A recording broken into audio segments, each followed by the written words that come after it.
Really cool if I could find this guy. So there's a whole story here about that I possibly could have found him. This guy that used to own the bike before. Story time with some biker lady.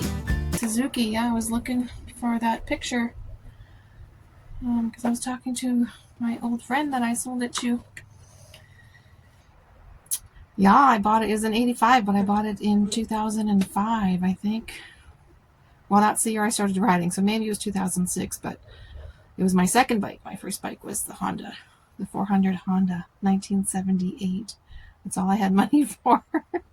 I was like a mom of four and crazy. I just had to go riding, but so it was winter when I bought this bike. But this is actually I would really like to find this guy. That would be really cool if I could find this guy. So there's a whole story here about that I possibly could have found him. This guy that used to own the bike before the guy I bought it from.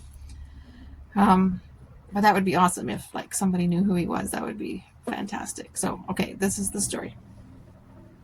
So it's February. I'm buying this bike in Edmonton. I go to the guy's garage, look at it. I'm sure it was only like $1,500 or something. I saved up enough to upgrade from my Honda 400 to this Suzuki.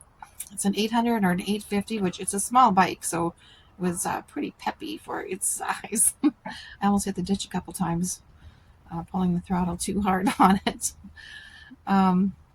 So he tells me that he bought it from a guy who had a hook for a hand.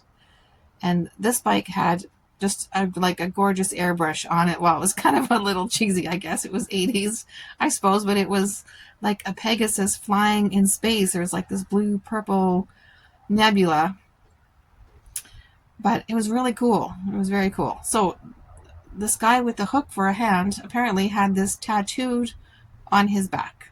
So this was like, why would he get rid of this bike if he had that tank painting attached? Like, you think he would have just switched out the tank and kept the tank or something. I don't know. Oh, he poured me a beverage. Thank you. So I'm like, well, that's crazy. Like, how did he ride with a hook for a hand? I don't know, but people do it, obviously. So I'm like, okay, I'm going to buy this bike, but it's February. It doesn't start. I can't ride it. I live like almost an hour away from where it is, but I have a friend in this city in Alberta. So we figure out, nobody has a truck or a trailer and who's going to do whatever. So we figure out it's just easy and cheap to call a tow truck and pay him and he'll come pick it up. And I've had to use a tow truck already before, even though I'd only been riding for half a year or a year because the chain almost fell off my Honda and had to have a tow truck come, and they just brought a huge flatbed and winched it up there, whatever, easy for them. So I'm like, okay, that's probably what will happen. So comes the day, tow truck comes, it's just a tow truck. I'm like, don't you have a flatbed or something? Like, what are you doing here? He's like, no problem. So he puts a strap under the bike. This reminds me of, I don't know, picking up whales out of the ocean or dolphins or whatever. Puts a big strap under it, hooks it up to the hook on top, hoists it up, and just sets it on that bar. On this bar that's about as wide as my hand, he sets the wheels on there, straps them down. It's still hooked up top. So, it's strapped there, but to me it just looks like it's barely balancing on this bar. And now he's going to drive all the way through this huge city. And I'm following him, and I'm just thinking, oh my gosh, if I have to watch this bike fall off the back of this tow truck, I'm going to, lose it. Do I have insurance for this? Do they? I don't know. But it was fine. It was fine, and it sat in my friend's garage until I could get it running in spring. I didn't even know. And my friend didn't know either. I was riding by myself, and I don't know how I got things done, but I just did them. I wish I still had it. Okay, so now we're going to fast forward to 15 years ago. My husband will know.